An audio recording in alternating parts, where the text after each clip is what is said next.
Hello friends, వర్షం కదా. So review rate అయింది ఏమనుకోమాకండి. దీపావళి ఇప్పుడే సినిమా అయితే కంప్లీట్ చేయడం జరిగింది.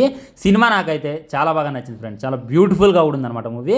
ఇలాంటి చిన్న సినిమాని వితౌట్ ఎక్స్పెక్టేషన్తో నేనైతే స్టార్ట్ చేశాను. కానీ క్లైమాక్స్కి వచ్చేసరికి గూజ్ బంప్స్ అయితే వచ్చాయన్నమాట. సినిమా స్టోరీ లేని విషయానికి వచ్చినట్టయితే మొత్తం దీపావళి చుట్టూ తిరుగుతూ ఉంటుంది అనమాట. తెల్లారితే దీపావళి, ఊళ్ళో వాళ్ళందరికీ మటన్ అమ్మాలి అని చెప్పి ఒక వ్యక్తి, మేము వెళ్ళి ప్రేమ వివాహం చేసుకోవాలి అని చెప్పి ఒక జంట, మనవడికి ఎలాగైనా సరే కొత్త బట్టలు కొనించాలి అని చెప్పి తన తాత. బబ్బబ్బబ్బా మామూలుగా ఉండదు. స్టార్టింగ్ అంతా కూడా జస్ట్ స్లోగా అనిపిస్తుంది అనమాట. ఊరు అట్మాస్ఫియర్ అయి ఉండొచ్చు, ఆ లొకాలిటీ అయి ఉండొచ్చు, వాళ్ళ మీద చూపించేటటువంటి ప్రేమ అయి ఉండొచ్చు.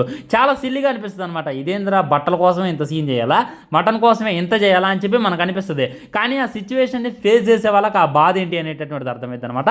1 కేజీ మటన్ కొనడం అంటే ఒక పేదవాడికి ఎంత కష్టం అనేటటువంటిది, ఒక జత బట్టలు కొనడం అని అంటే ఒక పేదవాళ్ళకి ఎంత కష్టం అనేటటువంటిది చాలా క్లియర్గా చూపించింది భయ్య. ఆ తర్వాత ఏం జరిగిద్దంటే మేకనమ్మి పిల్లగాడికి బట్టలు కొనిద్దామని చెప్పి తాత చూస్తాడు. అనుకోకుండా ఆ మేకనైతే దొంగలు ఎత్తకపోతారనమాట.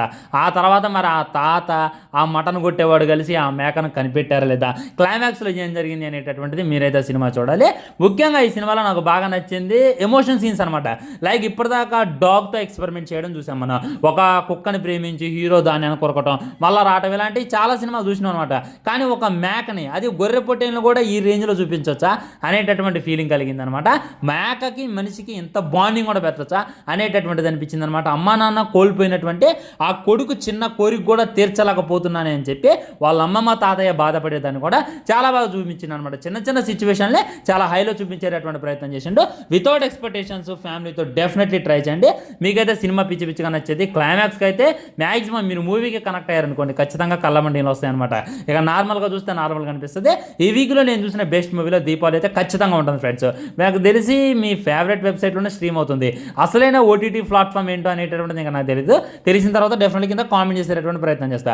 బాయ్, ఉంటా, నమస్కారం. ఛానల్ సబ్స్క్రైబ్ చేయండి, వీడియో లైక్ చేయండి, వీలైనంత వీడియోని షేర్ చేయండి. వందే మాత్రం జై హింద్.